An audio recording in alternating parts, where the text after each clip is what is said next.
جب انسان اپنی طاعت کاملاً اللہ کے ساتھ خالص کر لے تو اس کی زندگی کی ساری گھڑیاں عبادت بن جاتی. اب اس کی عبادت افعال اور اعمال تک محدود، اس کی زندگی کا ہر عمل، ہر لمحہ عبادت بن جاتا ہے، اپ گریڈ ہو جاتا ہے. جب طاعت اللہ کے لیے خالص ہو جائے ہر وقت تو اس کی زندگی کا ہر لمحہ عبادت بنتا ہے. کھانا پینا بھی عبادت بن جاتا ہے. اب وہ کھا رہا ہے، بریانی کھا رہا ہے، مرغا کھا رہا ہے، باربیکیو کھا رہا ہے، لیگ پیس کھا رہا ہے، گجریلا کھا رہا ہے. آپ کھا تو کھانا رہے ہیں، تصور کر سکتے ہیں کہ یہ کھانا کھانا بھی عبادت بن جائے. تو اللہ تبارک و تعالیٰ اتنا بلیسنگز دینے والا رب ہے. کبھی کوئی اتنا کریم سنا جو اجر و ثواب دینے میں اور عبادت قبول کرنے میں اتنا سخی ہو؟ جا آپ کے پیٹ میں رہا ہے، اپنا ذوق کر رہے ہیں، کوئی منع نہیں کیا آقا علیہ السلام نے اور اللہ نے کہ خوش ذائقہ کھانا نہ کھاؤ، مرغا نہ کھاؤ. نہ فرمایا احل لکم الطیبات، جو کھانے حلال ہیں طیب ہیں سب تمہارے لیے حلال کر دیے گئے. جو کھانے طیب ہیں تمہارے لیے حلال کر دیے گئے. تو جو حلال ہے وہ آپ کھا سکتے ہیں. اب جب آپ کھائیں صرف ایک نیت رکھا کریں دائماً کہ اس لیے کھاؤں تاکہ اللہ کی بندگی کرنے کے قابل رہے میرا جسم، جسم میں اتنی طاقت رہے کہ اللہ کے دین کی خدمت کر سکوں، اتنی طاقت اور صحت رہے کہ عبادت کر سکوں، اتنی صحت رہے کہ اپنے فرائض ادا کر سکوں، اتنی جسم میں طاقت توانائی رہے کہ اپنے واجبات ذمہ داریاں اللہ رسول کے حکم کے مطابق ادا کر سکوں. تو کھاؤں اس لیے تو عبادت کر سکوں. اب ہماری زندگی تو اس کے الٹ ہو گئی ہے. ہم عبادت اس لیے کرتے ہیں کہ کھا سکیں. عبادت کے بعد دعا ہے باری تعالیٰ میرا رزق بڑھا دے. دھیان ہی رزق میں ہے. بے شک دعا جائز ہے، سنت ہے، کریں. عام یہ دعا عامت الناس کو آقا نے ہر سطح کے لوگوں کو تعلیم دی ہے. دیکھو نا، یہ بھی آقا کی، یہ آقا کا کرم ہے، چونکہ بڑے پیغمبر ہیں اور بڑا دین ہے، کسی ایک سطح کے طبقے کو بھی نگلیکٹ نہیں کیا. وہ بھی ہیں جنہیں رزق کی ضرورت ہے یا دھیان رزق کا رہتا ہے، تو آقا کی دعا میں یہ بھی ہے کہ مولا میرے رزق کو وسیع کر دے. ٹھیک ہے نا. وہ لوگ بھی طبقے میں ایک حال کے وہ لوگ بھی ہیں کہ جو یقین کے طلبگار ہیں، تو فرمایا دعا میں یہ حصہ بھی ہے کہ باری تعالیٰ میرے یقین زیادہ کر دے. دعا میں یہ بھی ہے میرا ایمان زیادہ کر دے، میرا ذکر زیادہ کر دے، میری طاعت زیادہ کر دے. آپ نے دیکھا نا. تو جس جس سطح کا کوئی آدمی ہے، اس کی سطح ہے روحانی، اس کا سامان آقا علیہ السلام نے دے دیا ہے. مگر ہم نے وہ رزق زیادہ کر دے اس کو ساری طاعت ہی بنا لیا ہے. اگر اتنی نیت کر لی کہ رزق اللہ کی طاعت اور بندگی کے لیے کھائیں تو عبادت ہو گئی. اور نمبر اس طریق سے کھائیں جو آقا علیہ السلام کی سنت ہے، دائیں ہاتھ سے کھائیں.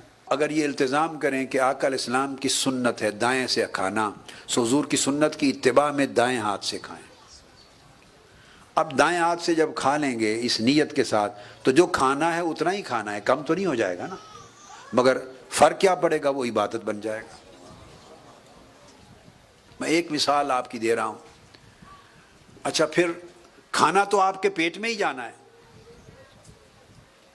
لیکن آپ اس کو بسم اللہ الرحمن الرحیم پڑھ کے شروع کریں گے تو کوئی کم تو نہیں ہو جائے گا اس سے؟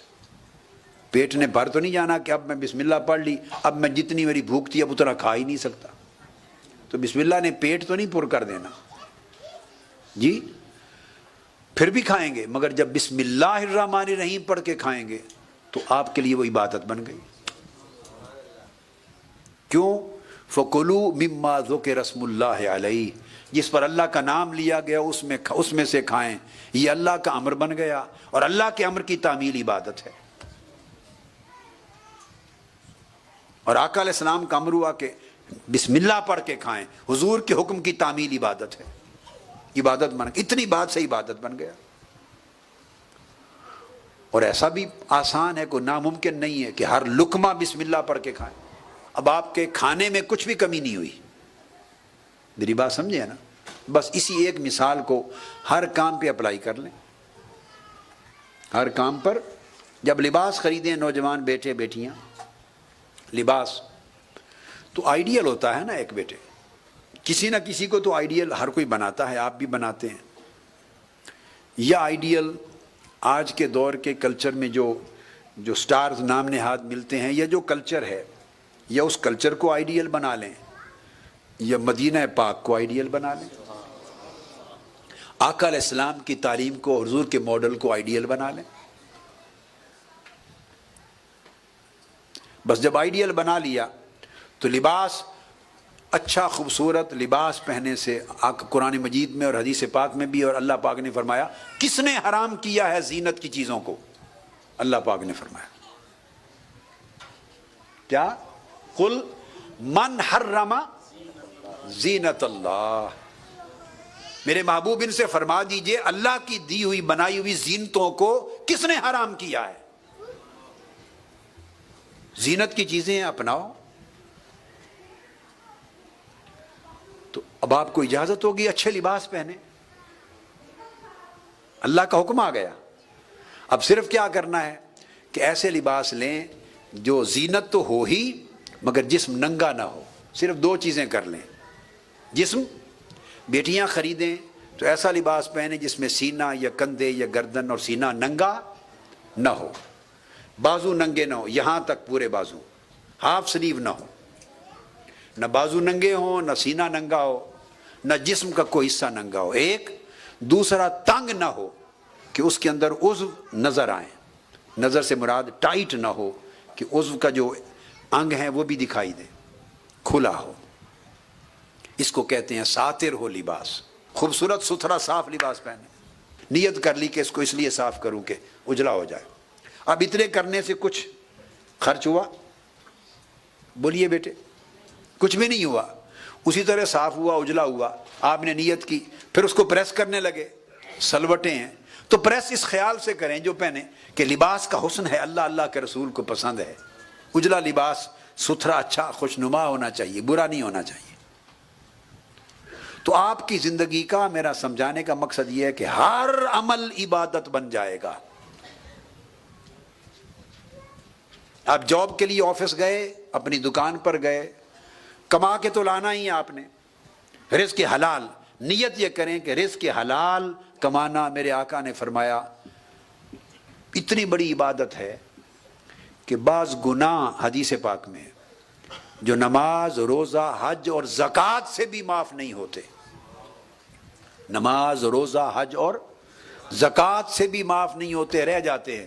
آقا علیہ السلام نے فرمایا رزق حلال کمانے میں جو تکلیفیں ہوتی ہیں ان تکلیفوں سے وہ گناہ بھی معاف ہو جاتے ہیں۔ زندگی میں یہ کنسیپٹ آ جائے کہ میری پوری زندگی طاعت بنے، اور وہ بنتی ہے اللہ کی بندگی میں اخلاص سے۔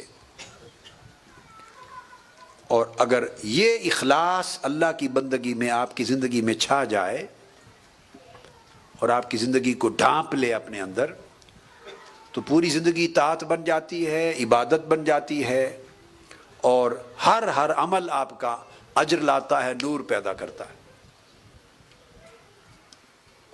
یہ ہے الا للہ الدین الخالص، کہ بتا دو، سن لو لوگو کہ ساری طاعت و بندگی اللہ کے لیے خالص ہے، اللہ کے لیے خالص کرنا۔ اور پھر جب آپ یہ کرتے رہتے ہیں اور مسلسل ایک عرصے تک عمل جاری رکھتے ہیں نا، تو یہ آپ کی میں نے بتایا فطرت ثانیہ یا عادت بن جاتی ہے۔ پھر اہتمام کے ساتھ کرنے کی بھی ضرورت نہیں رہتی، وہ راسخ ہو جاتی ہے، عادت اتنی راسخ ہو جاتی ہے کہ آپ پھر اسی کنسیپٹ میں آٹومیٹیکلی کرتے چلے جاتے ہیں۔